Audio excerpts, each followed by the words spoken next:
በስመ አብ ወወልድ ወመንፈስ ቅዱስ አሐዱ አምላክ አሜን። በዓለም ላይ የምትኖሩ ኦርቶዶክሳውያን እግዚአብሔር ልጆች ሰላም እግዚአብሔር ይብዛላችሁ።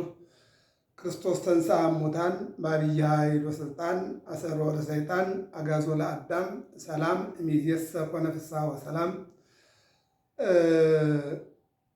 በዓለ ትንሣኤውን አሳልፈን በቸርነቱ እየተጠበቅን እዚህ ላይ ያደረሰን አምላክ ክብርና ምስጋና አምልኮትና ውዳሴ ለአምላካችን ለእግዚአብሔር ይሁን። ራዕየ ዮሐንስ ትርጓሜ ምዕራፍ 19 ቁጥር 1 ላይ ደርሰናል። እሱ እንመለከታለን። ወእምድኅረ ዝንቱ ተሰማ ቃል ዐቢይ እምሰማይ። ከዚህ በኋላ ከሰማይ ቃል ተሰማ። ከዚህ በኋላ ከሰማይ ቃል ተሰማ ይለናል። ከመ ዘብዙኅ ሰብእ፣ እንደ ገበያተኛ፣ እንደ ሰርገኛ፣ እንደ ልቅሶኛ፣ እንደ ድሎተኛ ያለ ቃል ተሰማ። ድል አድራጊና ድል ተደራጊ ያለ በዓለም ላይ ድል እንዳደረገና በአገልግሎት ላይ እንዳለ ታላቅ ድምፅና ከፍ ያለ ድምፅ ኆኃታ ሰማሁኝ ይልና ወይብሉ ሃሌሉያ። በድምፁም ውስጥ ስብሐት ለዘሃሎ ስብሐት ለቀዳማዊ ሰብሑ እያሉ የሚያመሰግኑ በጣም ብዙ ድምፅ ሰማሁኝ እያለ ነው የሚናገረው። ስብሐት ለዘሃሎ ስብሐት ለቀዳማዊ ሰብሑ እግዚአ እያሉ ያመሰግናሉ። እግዚአ ጌታን አመስግኑ እያሉ በአንድ ድምፅ ሆነው ሰብሑ እግዚአ ጌታን ወይም ደግሞ ገዡን አመስግኑ እያሉ አንድ ድምፅ ሆነው ምን ይላሉ? ያመሰግናሉ ይልና እስመ ስብሐት ወፍርቃን ወኃይል ለአምላክነ። ምንድን ነው? ኃይል፣ ስልጣን፣ ምስጋና ለፈጣሪያችን የሚገባ ስለሆነ እናመስግነው እያሉ ይነጋገራሉ። ከላይ ነው ድምፅ የሰማሁት። ድምፁ በጣም የብዙ ሰው ድምፅ ነው እያለ ይናገርና እስመ ጽድቅ ወርት ኩነኔሁ ይለናል። ፍርዱ ጽድቅ ርት ነውና፣ ፍርዱ ጽድቅ ርት ነውና።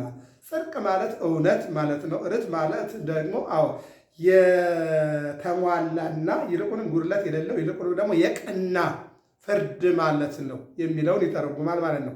እስመ ኮነና ለአባይ ዜማ እንተ አማሰነት ምድረ በዝሙታ። ምንድን ነው? የወዳጆቹን ደም ከእጇ ተቀብሎ አፍሷልና አንድም ተበቀለም ይላል። በእጇ የፈሰሰ የወዳጆቹን ደም አስቦ ፈርዶባታልና ወይብሉ ዳግመ ሃሌሉያ። ዳግመኛም ስብሐት ለዘሃሎ ስብሐት ለቀዳማዊ ሰብሑ እግዚአ እያሉ ያመሰግናሉ ይለናል። እንግዲህ ባለራዕይ ዮሐንስ በደሴተ ፈጥሞ በግዝወት ውስጥ ሆኖ ቅዱስ ሚካኤል እየመጣ እያናገረው መጥምቀ መለኮት ዮሐንስ መምህሩ ነው ለዮሐንስ ወንጌላዊ። እንደምናውቀው በዮሐንስ ወንጌል ምዕራፍ 1 ላይ በተቀመጠው ቃል ላይ ዮሐንስ መጥምቅ የዮሐንስ ወንጌላዊ መምህር እንደነበረ ይነገራል። ብዙ ጊዜም ዮሐንስ መጥምቅ ባስተማራቸው ተማሪዎችና በጌታ ደቀ መዛሙርት በኩል ክርክር ሆነ እየተባለ ብዙ ጊዜ በመጽሐፍ ቅዱስ ይነገራል። በአጭሩ ግን ዮሐንስ መጥምቅ ሁሉንም ይቀድማል ነው፣ ጌታንም ይቀድማል። 6 ወር ኢየሱስ ክርስቶስን ቀድሟል። ከዛ ደግሞ እንግዲህ ኢየሱስ ክርስቶስ ከመጣ በኋላ ሐዋርያትን ሲጠራ ዮሐንስ አብሮ የተጠራ ነው። የት ነው ማደሪያ ብለው ከተከተሉት መካከል ኢየሱስ ክርስቶስን አንዱ ዮሐንስ ነው። ሄዶም የኢየሱስ ክርስቶስን የአምላኩን ትምህርትና ይልቁንም ደግሞ ጊዜያዊ መምህር ዮሐንስን ትቶ ወደ ዘላለማዊ መምህር፣ ወደ አማናዊ መምህር ወደ ክርስቶስ ሄደ ይላል። የት ነው ማደሪያ ብሎ ተከትሎ ሄደ ብሎ ዮሐንስ ወንጌል ምዕራፍ 1 ላይ ቁጥር 4 እንደምናየው እዚያ ላይ ይናገራል ማለት ነው። ወዐርገ ጢስ ዘለዓለመ ዓለም፣ የዘላለም ጢስ ወጣ አለ። 300 ክንድ እየተመዘዘ ሲወጣ ያየዋል። በነቢብ በገቢር ባልዮ በሰሩት እንደተፈረደባቸው ለማጠየቅ ወዐርገ ጢስ ዘለዓለመ ዓለም፣ የዘላለም ጢስ ወጣ ይልና 24ቱ ሊቃናት 4ቱ ኪሩቤል በመንበሩ ላይ ተቀምጠው በመንበሩ ላይ ተቀምጦ ላለ አንድም በጌትነት ላለ ለእግዚአብሔር ሰገዱለት። ይሰግዱ በበረኪሆሙ በጉልበታቸው ሰገዱ። ይልቁንም ቅዱስ ቅዱስ ቅዱስ እግዚአብሔር ጸባዖት ፍጹም ምሉ ሰማያት ወምድረ ቅዱሳት ስብሐቲከ እያሉ ያመሰግኑ ነበረ። አሜን እያሉ ስብሐት ለዛሎ ስብሐት ለቀዳማዊ እያሉ ያመሰግኑ ነበር ይልና በሰማይ ካለ ከመንበሩ ወዳጆቹ ሁላችሁም ታላቁም ታናሹም ለፈጣሪያችን ምስጋና አቅርቡ የሚል ቃል ተሰማ። ከዚህ በኋላ እንደ ሰርገኛ፣ እንደ ዱለተኛ፣ እንደ አሸናፊ፣ እንደ ድል አድራጊ፣ እንደ ልቅሶኛ ያለ ታላቅ ድምፅ ሰማሁኝ እያለ ይናገራል ማለት ነው። ይህን ይልና ወከመ ቃለ ማይ አብይ እንደ መጣያ ውሃም ያለ ቃል ሰማሁ ይላል። እንዘ ይብሉ ሃሌሉያ ስብሐት ለዘሃሎ ስብሐት ለቀዳማዊ እያሉ የሚያመሰግኑ ሰማሁ ይልና ሁሉን ፈጥሮ የሚገዛ በሁሉ አድሮ የሚኖር እግዚአብሔር የመንግስት ስራን ሰርቷልና ሁሉን የሚገዛ ሁሉን ፈጥሮ የሚመግብ እስመ ኪያከ ይሴብሑ ኩሉ ኃይለ ሰማያት በሰማይ መላእክት በምድር ደቂቀ አዳም አንተን ያመሰግናሉ። መንግስቱ ዘለዓለም ወምኩናኑኒ ለትውልደ ትውልድ። መንግስትህ ለዘለዓለም ነው፣ ፍርድህም ለልጅ ልጅ ነው።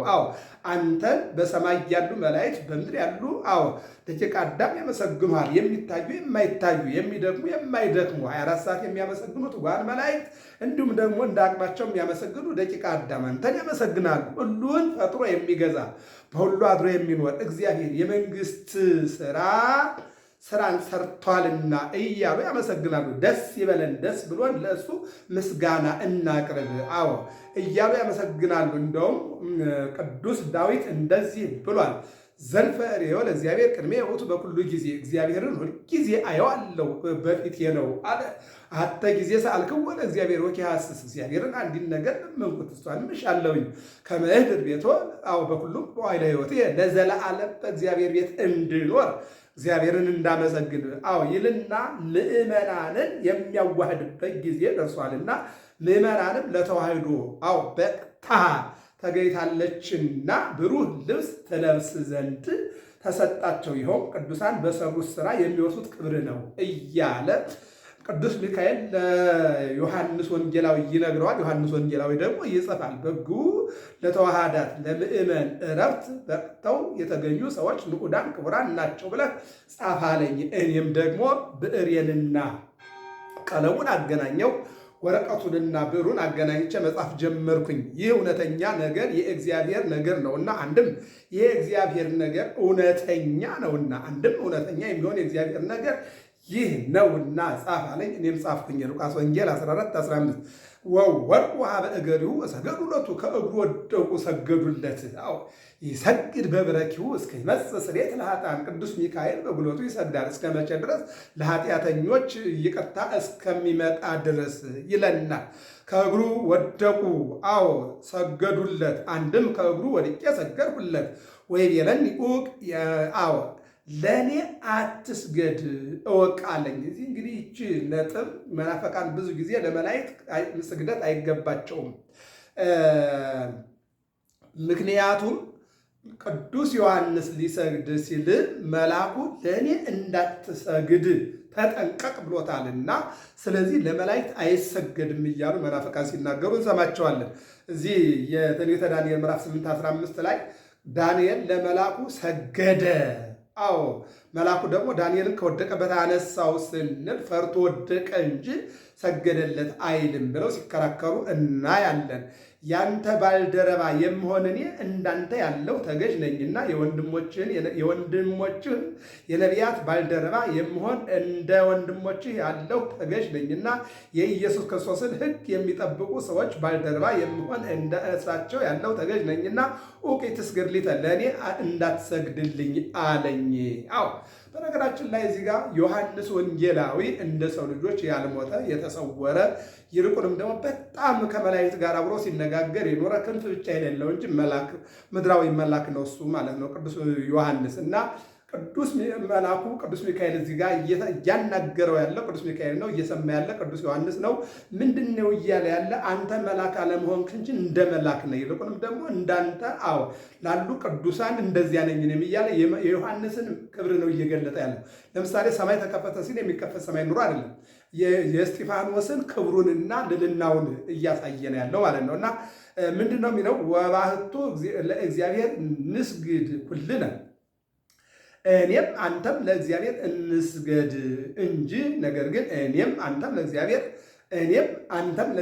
ነው መስገድ ያለብን እንጂ አንተ ለእኔ ልትሰግድልኝ አይገባም ብሎ መለሰለት ይላል። መጻያትን የሚናገር መልአኩን ባልደረባ መስጠት ለኢየሱስ ልማዱ ነውና፣ አንድም መጻያትን የሚገልጥ መንፈስ ቅዱስን ማሳደር ለእግዚአብሔር ልማዱ ነውና ወባቱ ለእግዚአብሔር ንስግድ ኡቂ ትስግድ ማለቱ ይህንን እየተናገረ ነው የመጣው ማለት ነው። በነገራችን ላይ የመልአኩ አነጋገር የዮሐንስን ክብር እየገለጠ ነው ያለው ማለት ነው። ከዚህ በኋላ ሰማይ ተከፈተ። አየው እዚህ ጋር ነው እንግዲህ ከዚህ በኋላ ሰማይ ተከፈተ። በሰማይ መከፈት መዘጋት ኑሮበት አይደለም። የተዘጋ ቤት በተከፈተ ጊዜ ያልታየ ዕቃ እንዲታይ ያልተገለጸ ምስጢር ለዮሐንስ ተገለጠለት ሲል ነው።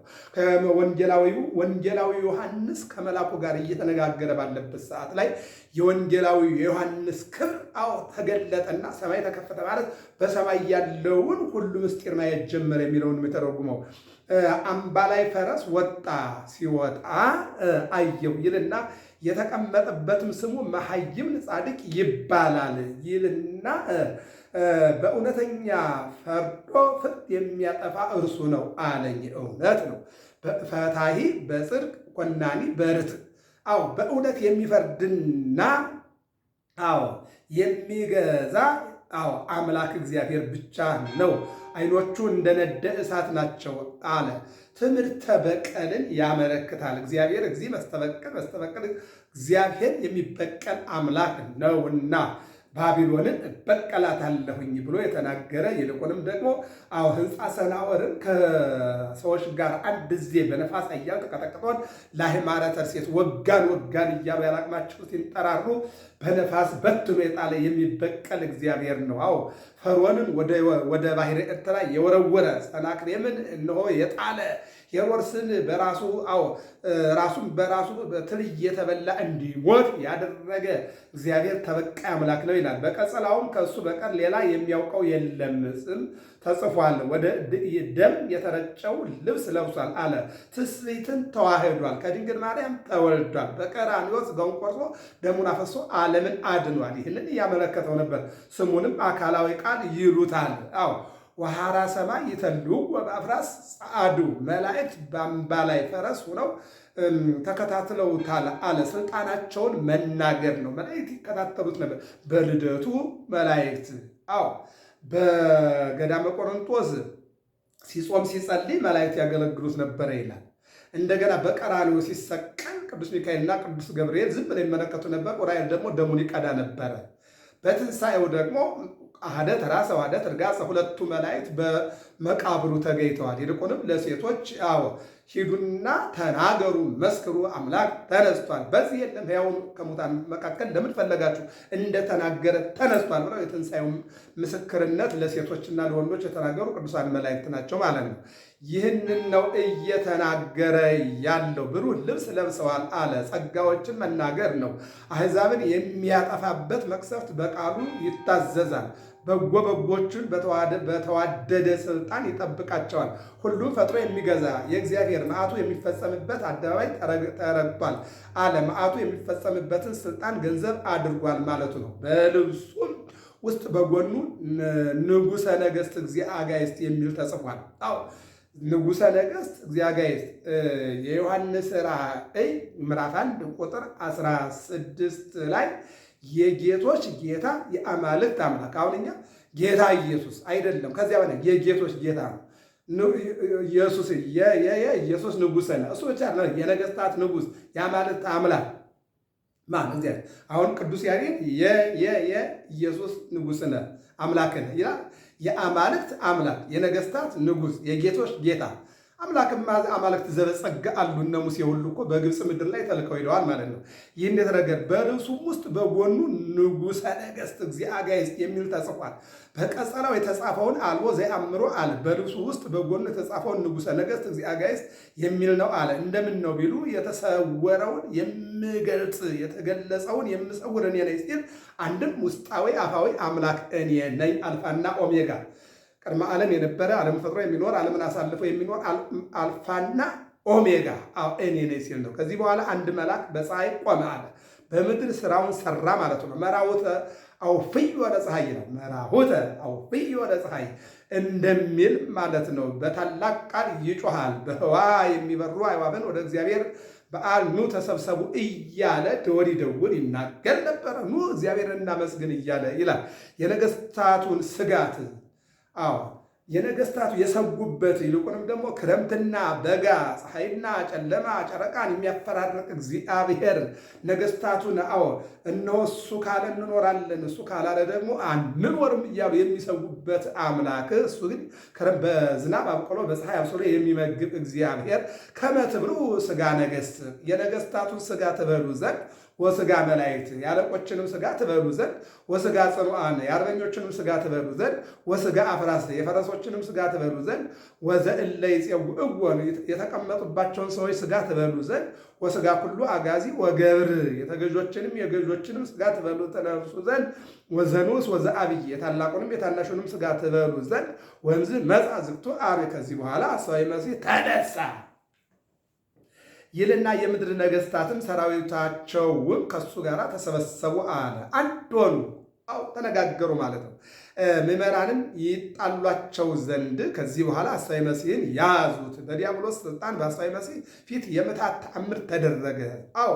ምን ይላል? ከነስጋቸው አንድም አለን ሲሉ ጽኑ ስቃይ ባለበት በገሃነመ እሳት ውስጥ ጣሏቸው። የቀሩትን ግን በአንባ ላይ ፈረስ ተቀምጦ ባለ በእሱ ስልጣን አጠፏቸው። በሰይፍ ዝግቱ አርዌ ይላል። በክፉ የሚከፉበት ስለሆነ ከውኖ ከመ ነአምር ለቤተ ኤፍሬም ወከመ አንበሳ ለቤተ ይሁዳ ብሎ እንደሚናገር እነሆ የእግዚአብሔርን ሕግ ያልጠበቁትን ይወረውሯቸዋል፣ ይጥሏቸዋል። ዮሐንስ ራእይ ምዕራፍ 19 ላይ እንደምናየው ከቃሉ በምትታዘዝ ስልጣን ይልቁንም ኑ ተሰብሰቡ ብሎ ነበርና ስጋቸውን በልተው ጠገቡ ይላል። በሉ ወጸዱ ጥቀ ወያሕጽኦሙ አምዘ ፈቀዱ የወደዱትን አላሳጣቸውም፣ በሉ ጠገቡ፣ እግዚአብሔርን አመሰገኑ ይላልና። ስለዚህ እግዚአብሔርን የሚያመሰግን ሕዝብ እነሆ ሁልጊዜም እግዚአብሔር መጋቢው እንደሆነ የተገለጠበት የዮሐንስ ራእይ ምዕራፍ 19 ነው። በተለይ ደግሞ መልአኩ አትስገድልኝ ያለው የዮሐንስ ክብር ምድራዊ መልአክ ስለሆነ ክብሩን ለመግለጥ እንጂ ለመልአክ እንደማይሰገድ እንዳይደለ የተገለጠበት የዮሐንስ ራእይ ነው እና ገብረ መስቀል ሚዲያ ነው። ሰብስክራይብ፣ ላይክ፣ ሸር፣ ፎሎ አድርጉ። የዮሐንስ ራእይ ምዕራፍ 20 ላይ ደርሰናል። 2 ምዕራፎች ናቸው የሚቀሩ። እንግዲህ እነዚህን እንድንጨርስ የጅማሬም የፍጻሜም ባለቤት እግዚአብሔር ስሙ ለዘላለም የከበረና የተመሰገነ ይሁን። ተከታተሉ።